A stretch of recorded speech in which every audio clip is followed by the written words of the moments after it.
Yeah, let's get started. Hello, everyone. I'm Xinli. My colleague Vamshi and myself will talk about when you run a data lake with transactional data format like a Hudi, how do we make the operations minimized, reliable, and more efficient? Next slide. Again, I'm Xinli. I'm a senior staff engineer at Uber. I contribute to Hudi, Parquet, Presto, and I really enjoy working with the open source community. Vamsi, he's a staff engineer. He has done a lot of work on the table service, Hudi development, and recently worked on the Hudi as a service to fully automate the table onboarding and management.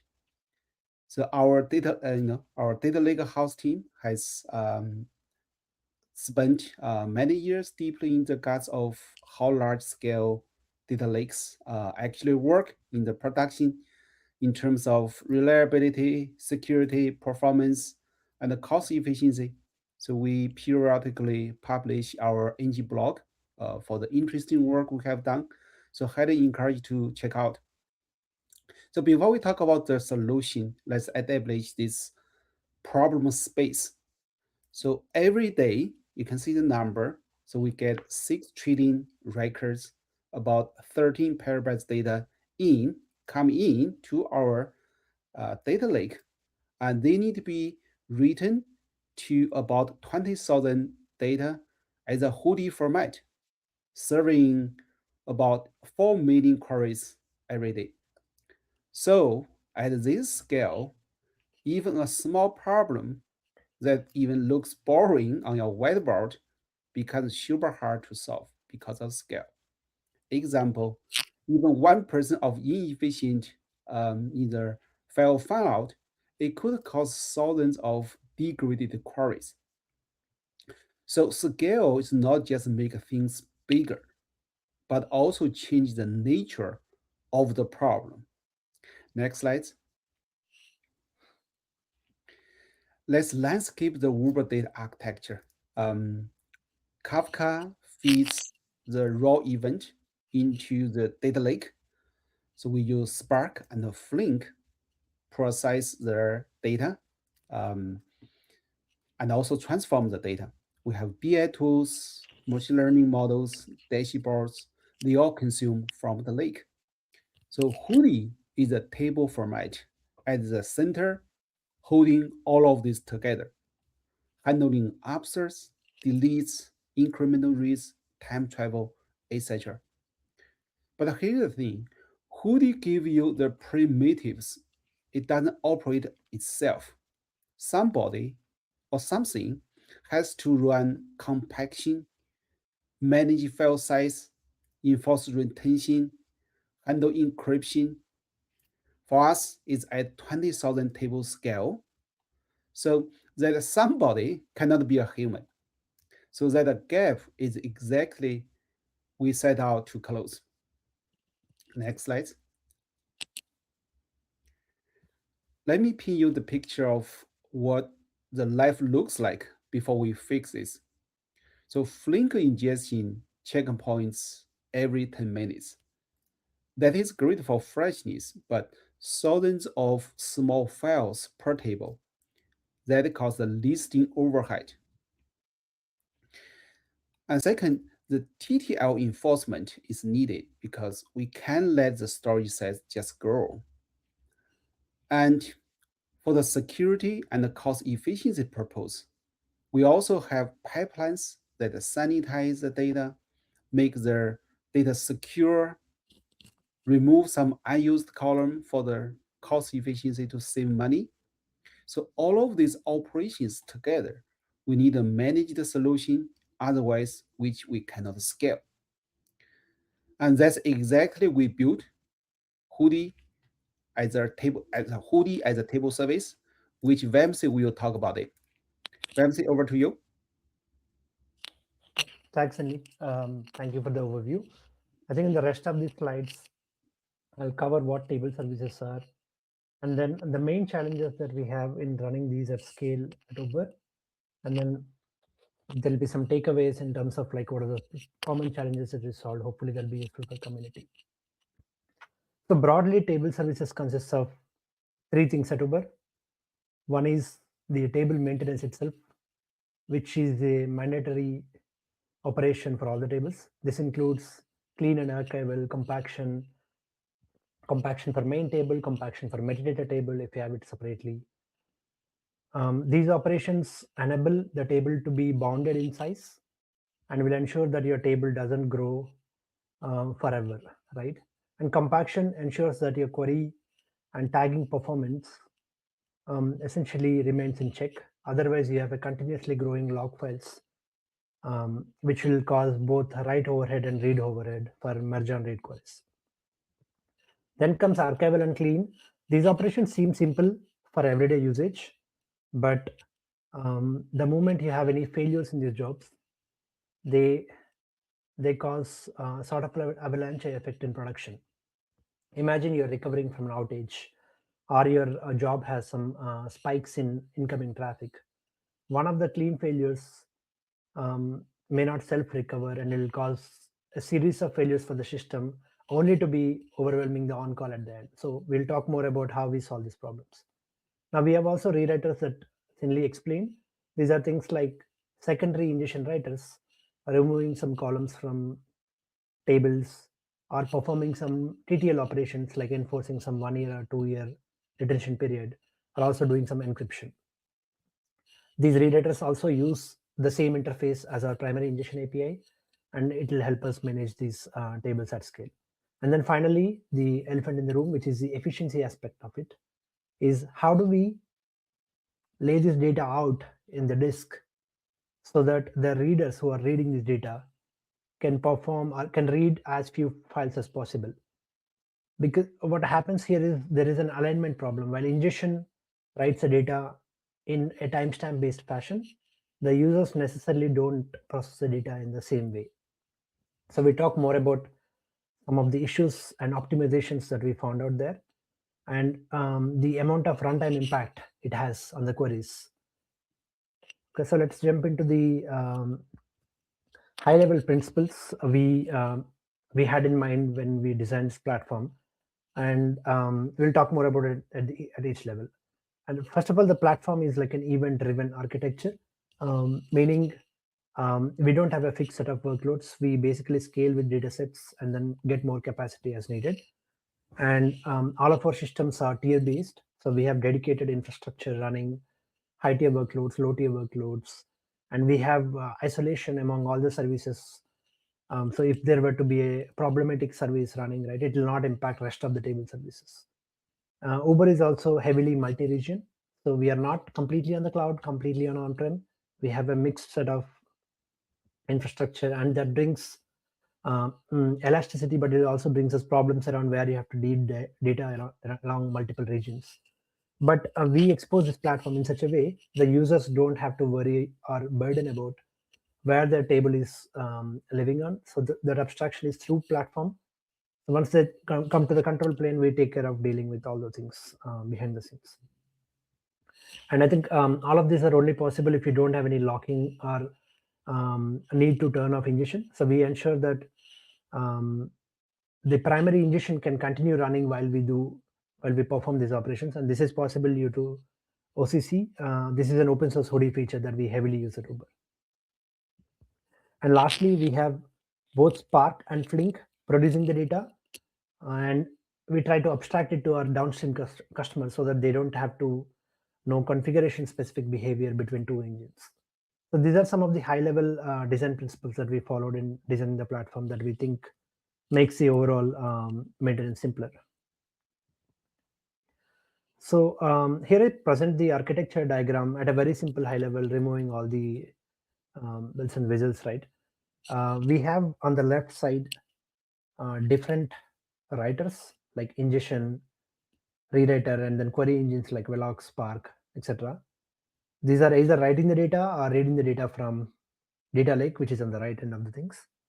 And then we have a data mesh, which is like an interface to access all of this data. And in the middle, we have the table service platform, which is the main component. And what we have there is like a control plane to begin with. This control plane is like the API layer that interacts with the datasets, allows onboarding, customization of the requests. The customer has a configuration control here that can say how often should the service be run, or what should be the trigger for running the service, etc. We also provide mechanisms where users can provide insights around table optimizations. For example, if they want to sort the data or cluster the data, they could provide some list of columns that they do with. And then we have data plane, which is basically our scheduling and Spark layer. Like essentially, this is where we control all of these data sets that are onboarded into specific set of workflows. Today we use Spark for majority of all the workloads, and Flink for maybe a little bit of experimentation mode, but most of the production is on Spark side. Once we execute these Sparks in job, we collect what we call the runtime statistics. These go back to tuner. Tuner is basically, think of it like a long living service that can remember what is happening to all of your services that you're launching. So it has a state construct, and the state essentially consists of a data set, table service, and the list of executions that happen with it, along with statistics like, for example, number of file groups that we are trying to operate on, or the number of partitions, number of files. There are a lot of statistics here, but think of these as the constructs that can tell you how to control the behavior over several runs. We also have observability auditing, which is essentially to ensure that our customers have a way to monitor what's happening with these data sets and table services. Now we'll talk more about these each components in the next slides. But at a high level, the platform mainly provides like one interface for monitoring, and then auditing, and an observability interface to monitor the services. And then behind the scenes has a state store to pretty much store everything else. All right. So yeah, like we initially emphasized, we have 20,000 data sets. So even if you get 0.1% of the failures in the system, you're looking around 20 to 30 failures each day. And now failures around on calls, like failures around these systems, typically are resolvable by human, but they still need to be get acknowledged and followed up through. And when we carefully looked at for most of these things, we realized that if we have a system tracking the failures and semantics of each operation, we can design a reactive system that can respond and fix the system automatically. For example, for cleans, right?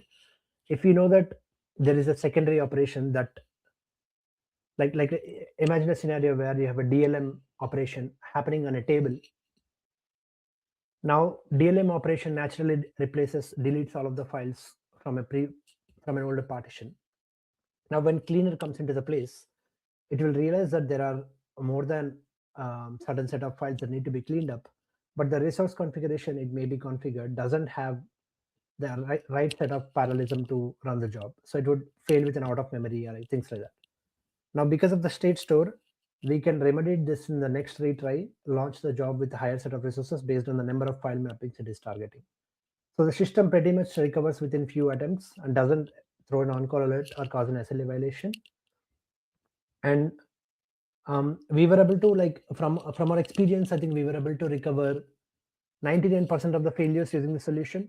The barring 1% or 0.1% of the problems constitute to a different set of systems, but cannot be automated at the moment. Now, we extended this logic similar to clustering, which is the file stitching problem we have. We are also extending this to compaction to similarly solve the same problem around resourcing. So this system is built at a platform level, and we're trying to expand this to all the verticals in the system. For the table rewriters, our goal is not around optimization or automation, but our goal is around reducing the friction between the APIs these platforms are using versus what Hudi is providing. With table rewriters using a single API, our main goal, our main win comes from the upgrade velocity. At Uber Hudi, we try to be pretty fast in terms of upgrade cycle. We try to follow an annual upgrade cycle to migrate to the latest open source version. But if there are like so many of these consumers start using unsupported APIs in different ways, it becomes harder to migrate or test during the upgrade flow. So we introduced a common API flow that they can use, which is consistent across all Hudi versions. So the contractors are not bound to rewrite or update their APIs. At the same time, Hudi team has the control layer to determine when to upgrade what service. Okay, let's briefly talk about storage optimization. I think this will be a slide most of you may be interested in. So we will tell you from experience at our end. So like I initially said, the data that we lay out in the timestamp based order is not necessarily the data most optimal layout for data. Think about a case where you have a driver table and then you have a driver ID. And then if you have a query that is scanning these tables, usually what happens is you need to go to the Parquet footers and then collect statistics and then see whether your data could be part of the potential file or not. But you're still incurring all of the expenses associated with listing and opening up the file footers. And if you're on cloud, all of this constitute to some amount of cost as well. But the primary aspect, at least at Uber side, is not necessarily cost, but the performance aspect of it. These queries take a lot of time because they're using a point lookup queries. And the way we solve this problem is we introduced a secondary writer, like let ingestion write it in the timestamp format, but then we have a secondary writer which is coming in, like let's say maybe a day later, and then reorganizing the data based on certain set of columns. For these columns, like for let's say we don't want to like just do sorting because sorting is computationally very expensive. So we devised a strategy what is called range partitioning. And what range partitioning does it at the very least is instead of sorting the data around strictly sorting the data around a specific column, it will divide the data into group of buckets, and it will ensure that among these buckets the data is sorted, but within the bucket the data may be unsorted. So with this we were able to get the time complexity down to linear complexity with respect to the number of rows we have. And then we observed almost like a 20x performance improvement in read performance with this. I think I mean among many things we tried, we felt like this was giving the most ROI in terms of read performance and computations. So we'll be happy to answer and share any learnings with the community as well after this. Another optimization that we did is the clustering. Not to get confused with other clustering concepts in Hudi, but what I'm referring to here is merging the small files into larger ones. Our Flink checkpoint runs every 10 minutes. So sometimes we have partitions having more than 100,000 files within the same partition, and these will cause impact to our listing and query performance layer. So what we did is we basically rolled these all small files into a target cell, like we take 10 of these 100 MB files and roll it into 1 GB file. This is a standard feature from open source, and we just rolled it out into Uber. We're also working on a Parquet row level merging feature, which is a novel feature that doesn't deserialize the data in order to merge. It uses Parquet level APIs to process the data. I think that's something we'll be rolling out in 2026-27 from Uber side. Last optimization that we'll probably talk about is indexing. Hudi supports column statistics natively out of the box, and at Uber we try to leverage this feature extensively. This feature is primarily useful if you have workloads like AI workloads that are targeting datasets with point lookup queries. You don't know which column the user is going to reference on, so sorting won't help. But you do know that their queries can benefit from column statistics, like for example, min, max, and null. These statistics already exist in our Parquet layer. What Hudi does is bring them up to the metadata layer. So you don't need to hit the disk or do any file system to collect the statistics. All you need to do is enable Hudi metadata, and then Hudi will internally, during the read time, reference this column statistics and then prune your search space. Instead of scanning like 1,000 Parquet files, based on the statistics, it will only target 10 or 12 Parquet files.